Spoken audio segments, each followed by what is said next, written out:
Dutch, so I'm from the Netherlands or Holland or whatever name you can give it. For the last few years I am living in Romania. I love it, really, great country. Hungary I'm not that sure of, but Romania is really great. Damn, that thing keeps on running. You see there it says urban nomad. So what's an urban nomad?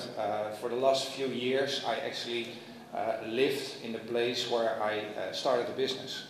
I don't believe in places where you live your whole life. I believe in places where you just have to be because you start a business. And typically I don't start businesses in Holland. I like to do that all over the world. So I spend time in Germany, Switzerland, China, Romania, a little bit America, and so on. Okay, I really have to keep this presentation going, it seems. So, you see, I love my job. It says here, well, I was employed for a short time in my life. That was really great. I spent, I think, 1 year being employed. After that, I didn't like it, bought a company, and since then I was ever self-employed. I can encourage everybody to do that. Don't be employed, don't be a slave or whatever you feel it. I believe in startups. I believe in constant innovation. From whatever I've done in my life, I always try to reinvent myself, be better every time. Sorry about the presentation, but okay. I'm going to talk about co-working because that's the latest what we've done in Romania. Co-working is a concept in which you share things with other people. That's crazy, right? Sharing. In this new economy where we try to achieve goals ourselves, we don't want to share things. Well, things are changing. Sharing is not about resources, but it's also about the knowledge. Knowledge was a long time the domain of a corporation, and they were refusing to share it. What we're trying to achieve is that we share everything. We have an office full with freelancers, but also people that are employed by companies inside that office that are sharing every bit of knowledge they have. Really scary, but it works. Also the resources. If you have a project, for instance myself in Cowork, I also have my own company, Ruby Tribe. Ruby Tribe does startups. Quite often we need knowledge and we don't have all the knowledge. Co-working is an ideal way to share knowledge and get knowledge for the next project you're doing. So, and now I expect, yes, next slide. It is a bit like a company, but it's much more than that. It's a company with no employees. It's a place where everybody works together and feels like they belong to each other, but it's not a company. So what is company? What is co-working? Co-working is about sharing everything you have, even a table, which we have in the office. We have mostly furniture that you could find in a designer home. We don't like offices, so why should you decorate an office like an office if you don't like it? We have big tables where people work together on. They're made of wood. It gives a really great atmosphere. We use designer furniture. This also gives a really good spirit to people working there. Some people actually prefer working on the balcony. They don't need anything. So this looks like an independent guy. He actually is, but he's also a great co-worker, sharing a lot of knowledge and fun with the rest of the office. It's all about gatherings, social gatherings. This is actually quite strange because I consider myself as a loner. I'm not into social things, or I didn't used to be. I did the things like I thought were right, and I only did it in that way. In the last years I learned that actually with other people you can achieve much more. And I even started enjoying the gatherings in the office by sharing meals, having fun with everybody. So co-working is also a solution against isolation. Isolation is in many levels. Isolation as freelancers is mainly because you're sitting at home, not communicating with people. Well, you communicate with your computer, right? Everybody has Facebook, Skype, whatever, but that's not real communication. Co-working is also about talking to real people and learning from them.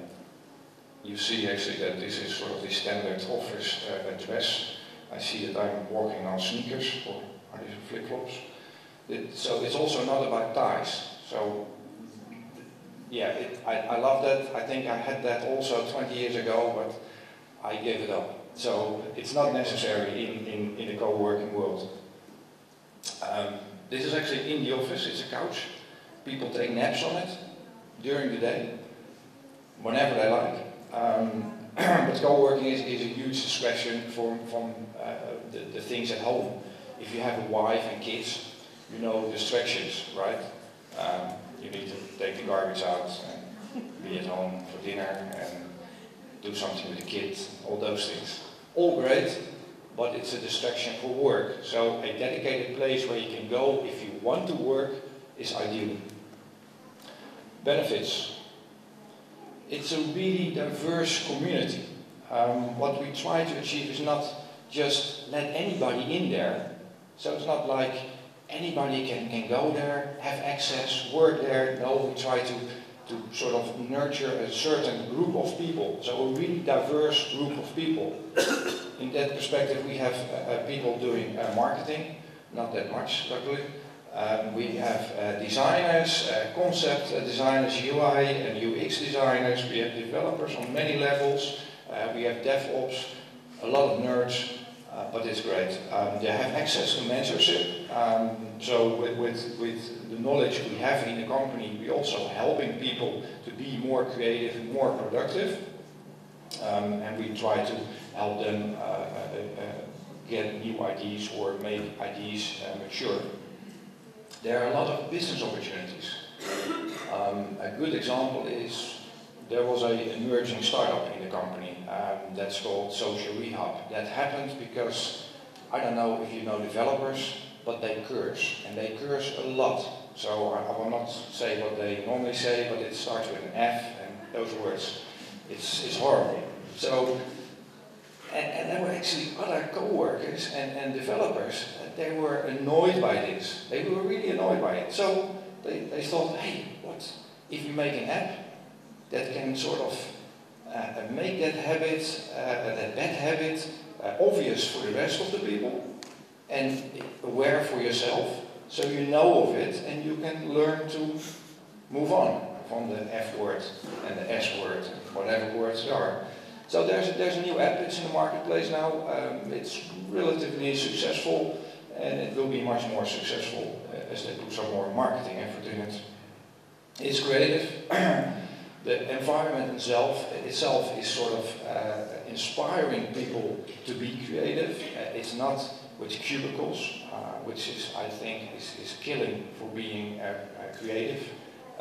It's about thinking out of the box, and the whole design of the office, the interior is made for that. We have hot seats. No, there is no heating in the seats, but it means that everybody can sit on a different spot. Even me. So I'm the, how do you say it, founder, director, owner, whatever. I'm sitting wherever I want. So one day I'm sitting to developer A, the next day I'm sitting next to a designer, or maybe I'm going on the balcony. It doesn't matter. Everybody is on that perspective the same level. Yeah, free fruit. That's mainly for developers. They tend to live less healthy, so we try to give them some vitamins, that kind of stuff. You get to meet cool people. That's really true. There are great people there.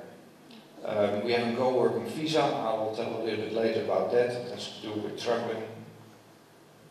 We are in a very central location. That is a good and a bad thing, because next door we have a pub. 200 meters down the road we have a lot of nice restaurants. I think there are probably 5, 6 restaurants and cafes in like a few hundred meters. That could be a distraction sometimes in the summer, but it's great. Extended opening hours. We don't believe in a 9 to 5 mentality. That's mainly because I would work whatever I want. and that also trying to impose to other people in the office. We don't work from 9. Well, the only one who's working at 9 is the one that's cleaning the office. Typically at 11-ish, people start to come in the office. At 11-ish in the evening, or at 12-ish, or 1-ish, they're leaving the office. On an average, people work 8.5 hours in the office, by the way. Affordable rent, yes, it costs money, but everything costs money in life, unfortunately. We have a lot of cool meetings and seminars, so we are holding geek meetups and marketing events. We try to have as many events in the office as possible with the main focus of sharing. Yeah, and we also have a lot of parties and fun. And that's sort of together with networking. So, about this co-working, it's actually like your office and your home, much better. Really, much better. So who is co-working? Well, typically a lot of nerds. And we started out with basically only nerds. And this sounds horrible, but nerds is something good. They're great people. They're a little bit introvert. One of the benefits, by the way, by co-working is that it also makes them a bit more extrovert. So they actually start speaking to other people. That's a big benefit. But besides that, mainly young people. And that's interesting because if you look globally, the average age would be 32 in the world. And in Romania, it's 26 as an average age. I was not included in that.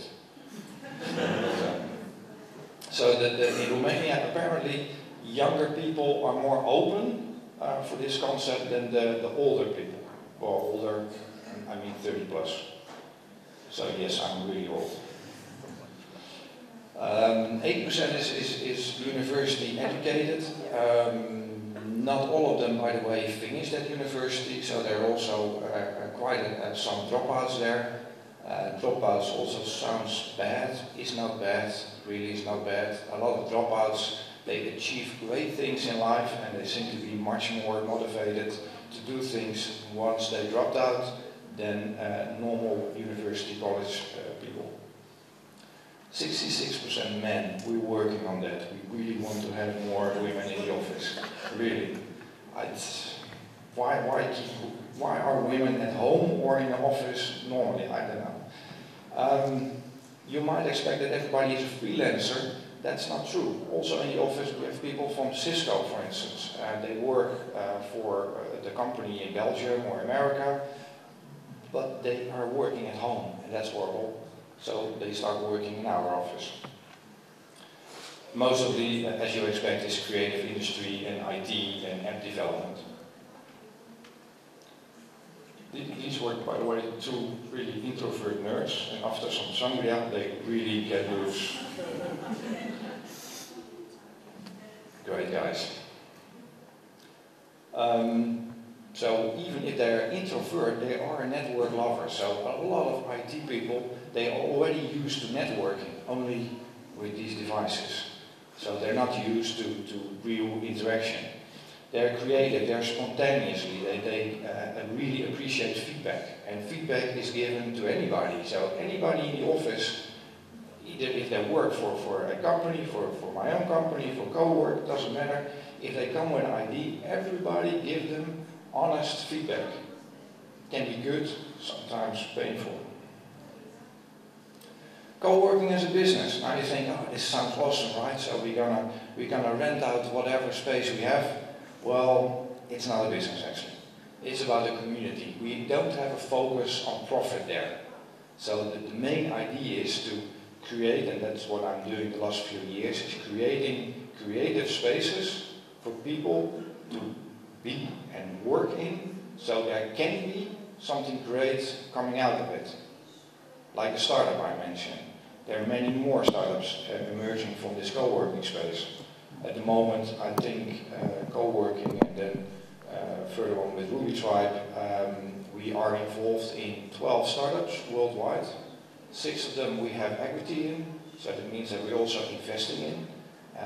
And that's only because we have great people and we put great people together. Something great happens from that I don't know when, but at a certain moment of time it will. This is a thing written by the marketing lady. I don't know what it's about. If somebody understands it, let me know. So what's next? Co-working is great, really, and it's not only here, of course, it's in the whole world. There are more and more co-working spaces emerging all over the globe, but it's only the first step.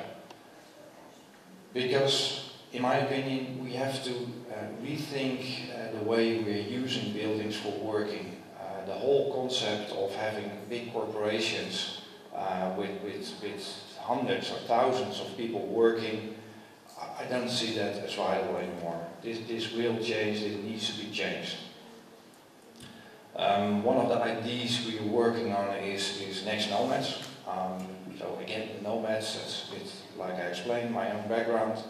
The idea is that now an office building is tied to a company, but if you sort of take away the company and you have spaces all over Romania, all over the world, that anybody can use, of course if they pay, but can use at the moment they need it,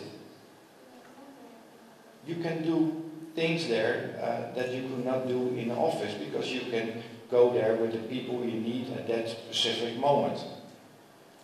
Background of this is, if you look around, I actually didn't look around too much in Oradea, but I was some time in Bucharest, and I noticed that Bucharest is well, you can say many things about Bucharest, but at least there's a huge amount of empty spaces there. There's not, so all the office spaces, I think 60–70% is just empty. They're just empty. And that's crazy, right? Even the big banks. Go to a bank anywhere and sort of ask them how many space they have which is not used. It's huge. That space can be used for this concept. A start is already made among the co-working spaces. If you, for instance, would work at Cluj Cowork, you have a visa. So no, not in your passport, but it's a sort of an understanding that if you can prove that you are working at a certain co-working space, and you can travel to Amsterdam, New York, San Francisco, Beijing, and you find another co-working space there, you can just walk in, take a seat, and work. You don't have to pay for that.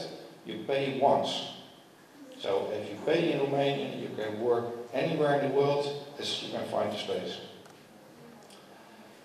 The way people work together will drastically change. Yeah, that's something that is easy to say, but what I see is the projects we are doing, it's not only with employees. And I hate the word employees, it's a crazy word, but we do projects with a different group of people that are coming together at the moment we start a certain project. If it's done, they swarm out to other projects, they stick around, whatever. But it's not that you have a big office full of people dedicated for your needs. It's about finding the right people at the right moment in time. Startups, that's the background of all what I'm doing. The startups will be the motor behind this, and they, in my opinion, should have a separate status. Now, quite often we have startups where we have all sort of contracts, and before you actually can do a startup, you are already disappointed in the legal stuff that you want to get out. That's crazy. That needs to be more efficient, more easy. And besides that, why do we need all that hassle to start up a company every time? Romania is, by the way, an exemption of starting a company. In the rest of the world, it's quite easy. Maybe you think differently, but if you want to start a company in Romania, it's one of the easiest things you could do, as long as you have 2 lawyers.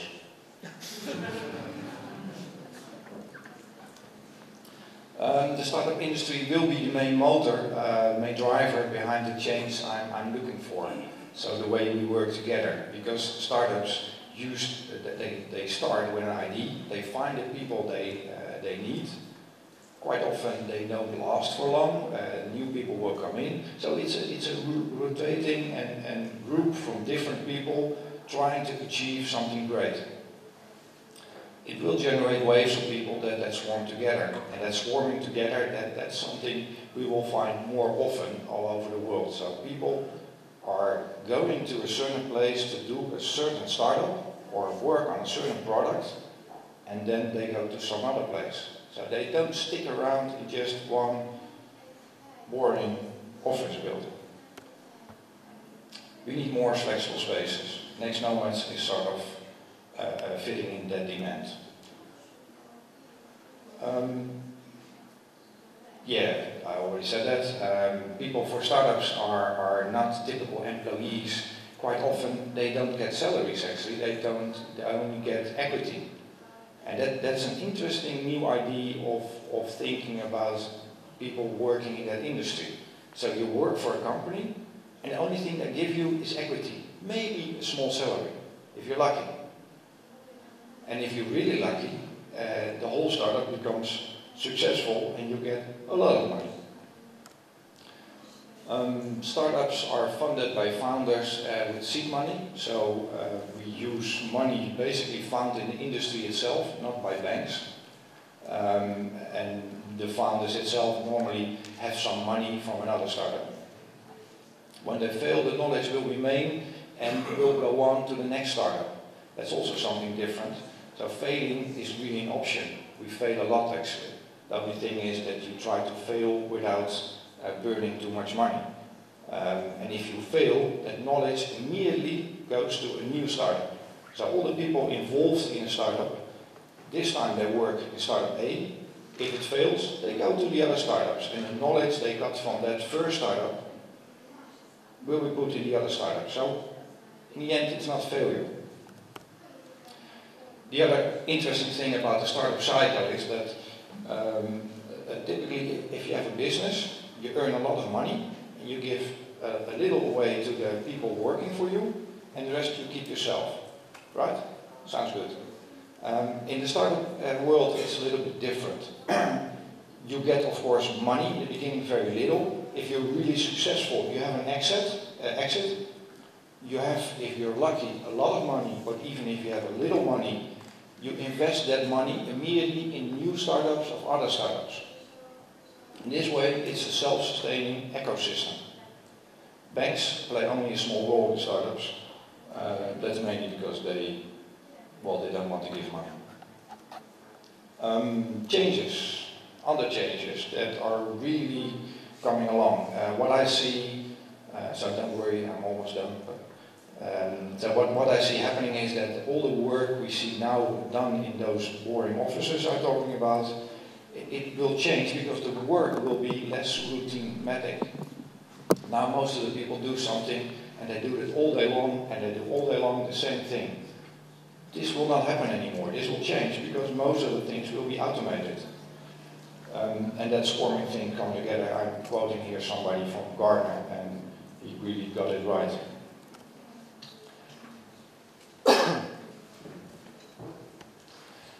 Some figures here is that they're predicting that 40% of the work will be non-routine.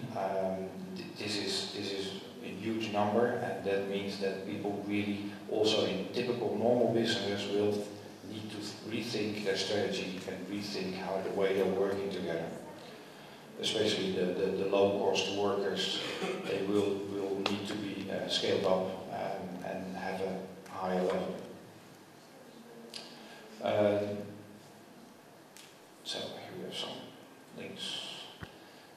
An interesting thing that is happening in the industry that we are working together not with only people that we know, but also people that we more or less know. We are doing business with companies in America, with people that we never met actually, only on Skype. But we're still forming a business. So we are partners, we're true partners, and we are doing business and money together. but we don't know each other that well. So that's really strange. That's a new way how the economy is changing. It's also about spontaneousness. I told you about that startup, that social rehab. This was just brought up in one of the social gatherings. It was like, okay, we're going to do this. A month later, they had an app in the marketplace. 2 months later, they got more traction and they're growing. So it's about happening at a certain moment in time, and it's bam, it's there.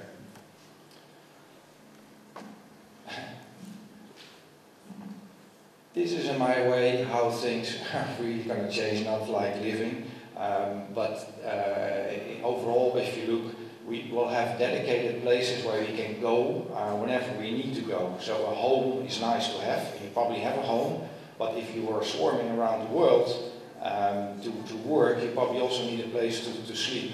So there will be a lot of change in office spaces, places where we sleep, how we do transportation. So we're also going to share things more, like cars, and maybe, no, this is not to share, but okay, we have a small place to at least sleep, and afterwards we go to work again. I think that's the conclusion of my presentation.